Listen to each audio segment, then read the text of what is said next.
Welcome everyone to Sabre Virtual Demo. Our brief videos explain different features of Business Central and their related products. In this video, we're going to look at the BOM Import functionality using Sabre ETO. So here I am inside of Business Central where I've navigated to a job card, and you may notice some extra fields such as this BOM task. This allows me to enable some of the extra Sabre ETO functionality inside of a job. So I'm going to open up these BOM planning lines here. And you'll notice that I don't have any planning lines that are created already.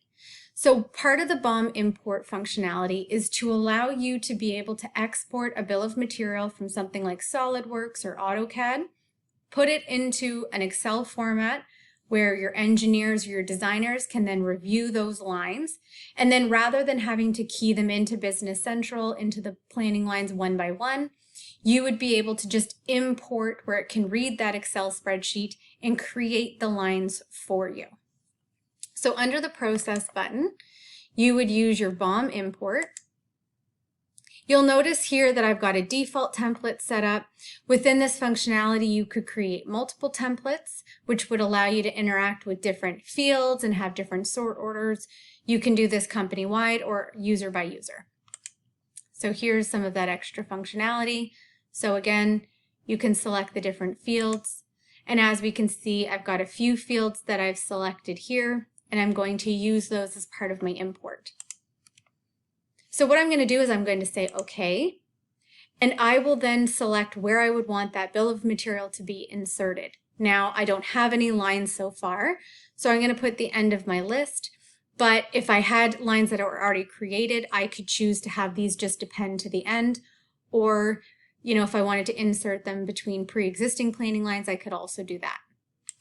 So I'll say OK, and I'm going to choose my text document, and it knows where to put the data based on the field mapping that I've done. So it's now analyzing that file. It's looking for item lines, text lines, GL lines, and as you can see here, it's created these for me. So you can choose to interact with the delivery date. You could interact with the type. And as I mentioned, you could use text lines, GL lines, item lines. I could have chosen to import the location code, bin code if I wanted. I used unit of measure and quantity within my import.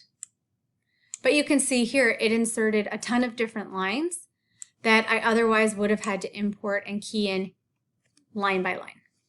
Thank you for watching our videos. Please follow our channel by clicking here, or click here for more great videos. We look forward to seeing you next time.